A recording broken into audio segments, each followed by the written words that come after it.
भारत का पड़ोसी मुल्क बांग्लादेश हिंसा की आग में झुलस रहा है।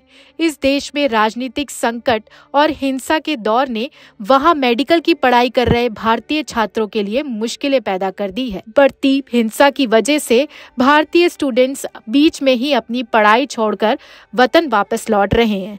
आपको बता दें कि मुरादाबाद की आंचल सैनी मेडिकल की पढ़ाई का सपना लेकर बांग्लादेश गई थी, लेकिन बांग्लादेश में हालात बेकाबू हुए तो आंचल को मुरादाबाद वापस लौटाना पड़ा। आंचल ने लोकल 18 को बताया कि हमें पता नहीं चल रहा था कि बाहर क्या हो रहा है।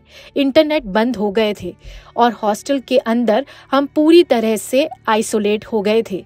कोई संपर्क नहीं कर पा रहा था और हर तरफ हिंसा की खबरें आ रही थी। मेरे माता पिता की चिंता ने हमें और भी डरा दिया। हम तो गवर्नमेंट इंडिया का बहुत बहुत सहयोग करना चाहेंगे या धन्यवाद देना चाहेंगे कि हमारे बच्चों को बाहर निकाला उन्होंने वहाँ से, भारत सरकार को, और हमारे जो मोदी जी हैं इनका बहुत बहुत धन्यवाद जो बाहर निकाल कर बच्चों को लिया है। जब आंचल और अन्य भारतीय छात्र संकट में थे, भारतीय उच्च आयोग ने तुरंत कार्रवाई की। उन्होंने सभी जरूरी कदम उठाए ताकि छात्रों की सुरक्षा सुनिश्चित की जा सके और उन्हें बांग्लादेश से बाहर निकाला जा सके। इंडियन एम्बेसी का फुल रोल रहा है, उनकी वजह से हम आए हैं बाहर।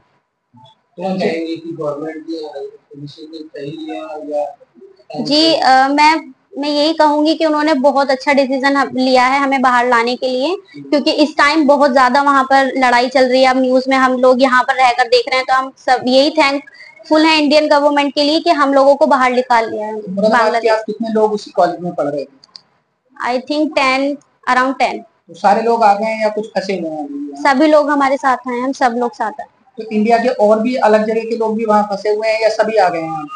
फंसे हुए नहीं है, नेपाल के हैं, शायद नेपाल के हैं, वो लोग भी हम लोग के साथ आए हैं। फंसे हुए नहीं है, इस टाइम शायद सब लोग आ गए। वहीं आंचल बताती हैं कि हमारे सीनियर्स ने भारतीय उच्च आयोग से संपर्क किया और उनकी मदद से हमें बाहर निकाला गया। भारतीय उच्च आयोग ने सचमुच हमारे लिए एक जीवन रेखा का काम किया है। उनके बिना हम नहीं जान पाएंगे कि हम घर कैसे लौटे। आंचल के घर लौटने पर उसके माता पिता बहुत खुश हैं। में नेट नहीं बंद था, तो उस टाइम हमें बंगाली बच्चों से इन्फॉर्मेशन मिल रही थी कि बाहर ये लड़ाई चल रही है, इधर ये हो रहा है, वो हो रहा है। ऐसे ही सिर्फ स्टार्टिंग में बंगाली बच्चों से पता चला हम लोगों को। फिर कैसे आपने जो है यहाँ आने का प्लान बनाया इंडिया वापस आने?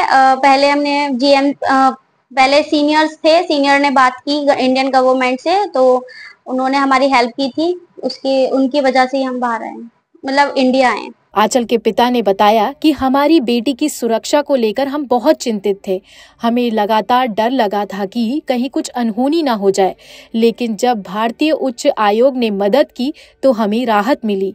अब हमारी बेटी घर में सुरक्षित है और हम सरकार के प्रति आभारी हैं। आंचल की सुरक्षित वापसी ने उसके परिवार को भारी राहत दी है।